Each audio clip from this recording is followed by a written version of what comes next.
정신과의사 정혜신입니다. 말끼리 살아야 세상이 건강해지는 거 여러분들 다 아시죠? 말끼리 트이는 세상. 여러분도 조합원으로 함께 만들 수 있습니다. 대한민국 언론의 구원투수 국민TV. 포털 사이트에서 미디어 협동조합 국민TV를 검색하세요. 미디어 협동조합 국민TV 같이 함께해요.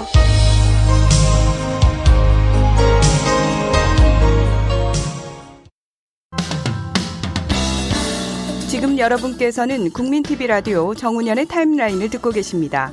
계속해서 이슈 인터뷰가 이어집니다.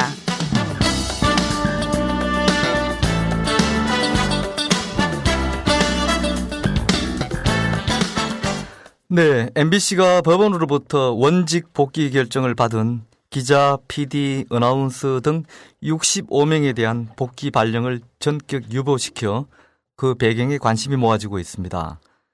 당초 이들 65명은 오늘, 즉 4월 2일자로 보도제작국, 어나운서국, 시사제작국 및 교양제작국 등으로 복귀 발령이 날 예정이었으나 사측은 어제 돌연 복귀 발령을 연기시켰습니다. 대체 그 배경은 무엇일까요? 최근 물러난 김재철 전 MBC 사장 체제 하에서 해고당한 최승호 전 PD수첩 PD가 전화로 연결되어 있습니다. 최 PD와 함께 이번 사태의 배경과 최근 MBC 분위기 등에 대해 알아보겠습니다. 최 PD 안녕하세요. 예, 안녕하십니까. 네, 안녕하세요. 네. 방금 말씀드린 대로 어제 MBC가 그 법원으로부터 원직 복귀 결정을 받은 기자, PD 등 65명에 대해 돌연 복귀 발령을 연기시켰는데요. 예. 우선 그 배경이 무엇인지 그리고 또 이에 대해서 MBC 노조는 어떻게 대응하고 있는지 궁금합니다. 예. 저도 요즘 MBC 예. 잘 못 가기 때문에. 그러시죠, 참. 예. 근데 이제 어제 질문을 주셔가지고 제가 예. 밤에 이제 예. 한번 물어봤는데요. 예. 회사 측에서 하는 이야기는 지금 준비가 덜 됐다 이런 얘기를 한답니다. 예. 뭐 복귀 준비 말이죠. 예, 우리 복귀하는 사람들을 받을 수 있는 준비가 덜 돼서 예. 늦추고 있다 이런 얘기를 한다는데 그거는 이제 겉으로 하는 이야기일 것이고 예. 실제로는 어떤 의도로 했는지 모르겠습니다만 처음에 이제 발령을 낼 때는 그냥 막 냈거든요. 그렇죠. 예, 진짜 준비가 안 된 상태에서 발령을 내서 정작 준비는 그때 준비가 안 됐었죠, 사실은 그죠? 그때 정말 준비가 안 된 상태에서 그랬죠. 근데 사실 이번에는 그냥 원래 있던 곳으로 돌아가는 건데. 그런데요. 예, 그런데도 무슨 이유가 그런 이유를 대서 늦추고 있는지 모르겠습니다. 속마음이 뭔지는. 예. 노조는 오늘 법원에 간접 강제 청구를 한다는 그런 얘기가 있었는데 들으셨습니까? 네네네. 그런 얘기도 하더군요. 예. 예. 애초에 말씀드린 대로 자기가 근무하던 부서가 아닌 엉뚱한 데로 발령 내면은, 즉 기자나 PD를 비제작 부서로 발령 내면 그 자체가 부당한 처사이자 그야말로 준비 없이 갈 텐데요. 예. 65명 이 기자, PD 그 외에 이런 분들이 대개 어떤 부서들로 어떻게 발령이 난 사례가 있었습니까? 예, 예를 들어서 이제 드라미아라고 해서 예. 우리 세트장 이렇게 관리하는 그런 회사도 이제 여러 명을 보냈습니다. 기자나 PD를 아나운서까지 보냈고 심지어는 거기 이제 관광객들도 드나들고 이러거든요. 사극 같은 이제 그것의 세트를 구경하기 위해서 이제 관광객 드나들고 하면 거기 표도 팔고 이런답니다. 그러니까 이게 참 있을 수 없는 그런 건데 그리고 이제 계속 이제 특히 이제 지방으로 많이 보냅니다. 지방이라는 게 여기 수원, 인천 이런 곳을 그래서 이제 주로 이제 본인의 주소지하고 가장 멀리 떨어진 곳으로 많이 보내더라고요. 예. 그게 어떤 의도하에서 그런지 모르는데 하여튼 좀 이렇게 힘들게 하려고 하는 것 같은 그런 의도가 많이 느껴져요. 꼭 예를 들어서 일산 사는 사람은 저기 인천이나 이런 데로 보내버리고 오히려 그쪽에 가깝게 사는 사람들은 저기 일산이나 이런 쪽으로 보내고 이런 식으로 된 걸 제가 많이 봤고요. 예. 그 외에도 예를 들어서 수원이라든지 인천에 경인지사라고 해서 광고 따고 협찬 받고 이런 업무를 시킨다거나 또 뭐 무슨 건설 사옥 건설하는데 뭐 가서 그 뭡니까 모자 쓰고 예. 이 헬멧 쓰고 다녀야 되고 뭐 이런 일들을 하는 걸 제가 많이 봤습니다. 기억납니다. 제가 이름을 얘기해도 될지 모르겠습니다만은 MBC 보도국의 장준성 기자가 그런 예, 쪽에 가서 일했다는 얘기를 제가 들은 적이 그렇죠. 있습니다. 누군가도 그런 부서에서 일을 해야 되겠지만은 또 그쪽 일을 하는 분들은 또 그런 일에 맞는 분들을 뽑았을 텐데요. 그럼요. 갑자기 드라마를 만들거나 또는 시사 교양문을 만드는 PD 또는 보도국 기자들한테 그런 쪽으로 발령을 낸다는 것은 그건 몰상식을 넘어서 인격 모독이죠. 예, 그렇죠. 의도가 분명히 이제 본인들이 본래 하던 일을 못하게 하느라고 그러는 것이죠. 그렇죠. 그러면서 이제 그냥 못하게 하는 정도가 아니라 이제 본인들이 모멸감을 느끼고 이제 견디기 힘들 정도로 괴로움을 주기 위한 의도까지 포함되어 있다고 생각합니다. 그들이 또 다 대개 기존 김재철 사장 체제 하에서 김 사장 체제와 맞섰던 그런 인물들 아니겠습니까? 그죠? 그렇죠. 예. 자, 이번에 원직 복귀 대상자 가운데는 지금 저하고 대화 중인 최 PD처럼 해고자는 포함되지 않았고요. 그런데 해고자가 지금 총 몇 명이나 됩니까? MBC에서. 해고자가 현재 지금 7명으로 제가 알고 있고요. 예. 그러면은 지금 그 가운데서 이건행 PD랑 일부는 한 2명은 또 복직이 되었죠, 일전에. 그분들까지 포함하면 이제 9명이었는데 그 두 분이 이제 특별 채용 형식으로 뭐 복귀가 돼서 7명이고요. 그 당시에 이제 그 특별 채용이라는 그 방식 자체도 사실은 그 굉장히 뭐 논란이 있었죠. 방식이었습니다. 예. 그 채용이라는 것은 누가 이제 그 어떤 지원을 먼저 하는 걸 전제로 하고, 그렇죠. 그 다음에 서로 간에 이제 회사와 그 개인 간에 서로 이제 소통을 하고 이제 서로 합의가 돼야지 채용을 하고 뭐 하는 건데, 그게 아니라 그냥 일방적으로 특별 채용을 하겠다고 어느 날 갑자기 그냥 발령까지 그냥 내버리는 이런 형태가 됐고, 또 여러 가지 이제 그 해고 기간 동안의 임금 보전 문제라든지 이런 게 전혀 그 해결이 안 된 채로. 아, 그렇습니까? 굉장히 이제 불이익을 좀 감수하면서 복귀한 그런 측면이 있습니다. 엄격히 따지면 해고자를 다시 회사로 부르는 것은 채용이 아니라 복직이죠, 용어를. 그렇게 해야죠.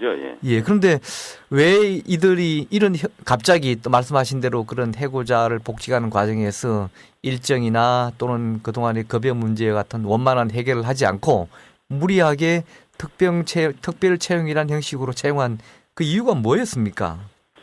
아마 그 당시에 모르긴 모르겠습니다만 그 당시에는 박근혜 대통령이 당선되고 뭐 대통합이니 그 직후였던가요?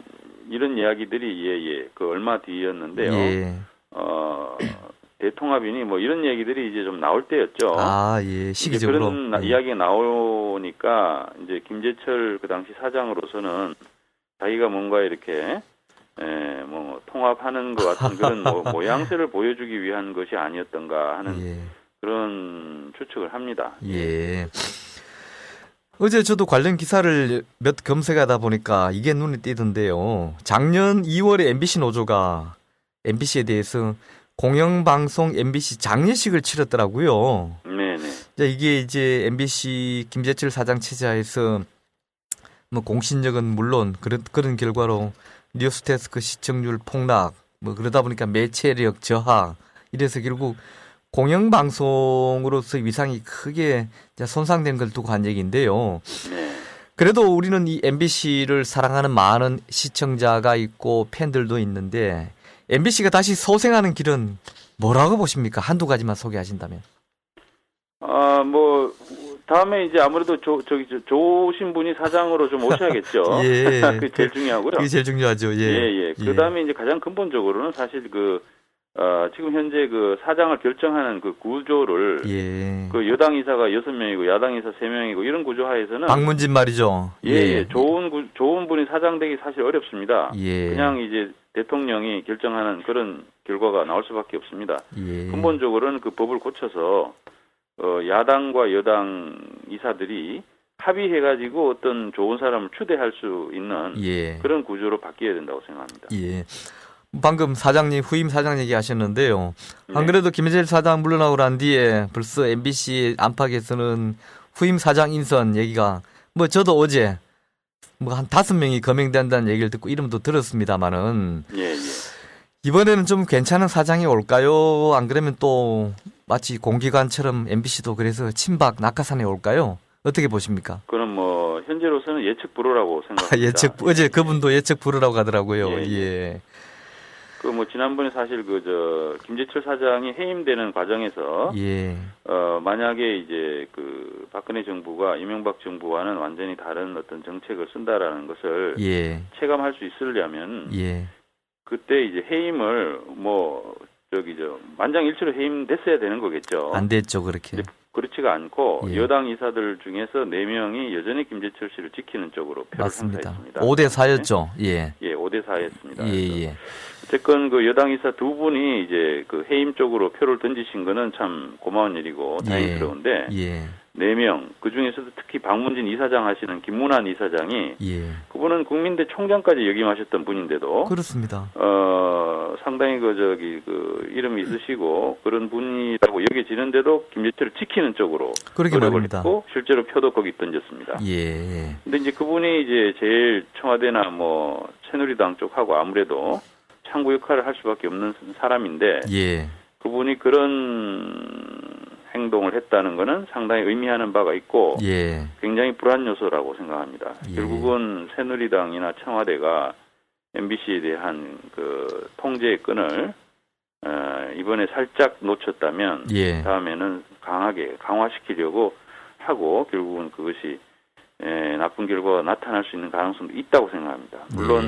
물론 또 한편으로는 독립적인 판단을 했던 이사분들이 견제 역할을 해서 어느 정도는 그래도 좀 말이 되는 사람을 선임되도록 하는 긍정적인 역할을 할 수 있는 가능성도 여전히 있다고 생각하고요. 후보들이 대개 지금 MBC 출신들 이름이 거명되던데요. 그럴 가능성이 높죠? 그건 그렇습니다. 자, 최 PD 얘기를 좀 하죠. 지금 최 PD는 뉴스타파에 몸담고 계시지 않습니까? 네. 얼마 전에 개소식장에서 제가 얼굴만 잠깐 봤습니다만은 뉴스타파가 이제 시즌 3을 시작으로 해서 또 새로운 한 단계 업그레이드된 새 모습을 보여주고 있는데요. 뉴스타파라 그러면 심층 탐사 보도의 아주 그 상징처럼 우리 사회에 서서히 인식되고 있습니다. 자, 이번 시즌 3을 시작으로 또 뉴스타파 M과 같은 새로운 형태도 선보이고 있는데요. 뉴스타파가 올해 특별히 가장 중점을 두고 있는 사안이 있으면 하나 좀 소개해 주십시오. 현재로서는 뭐 저희들이 이제 제일 많이 좀 신경 쓰고 있는 부분이 이제 국정원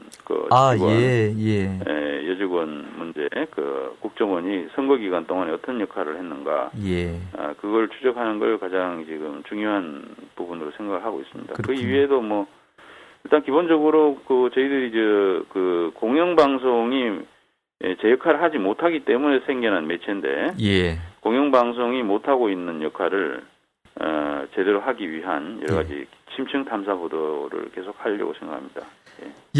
오늘 아침 시간에 시간 내주셔서 감사합니다. 감사합니다. 이상 전 최승호 전 MBC PD였습니다.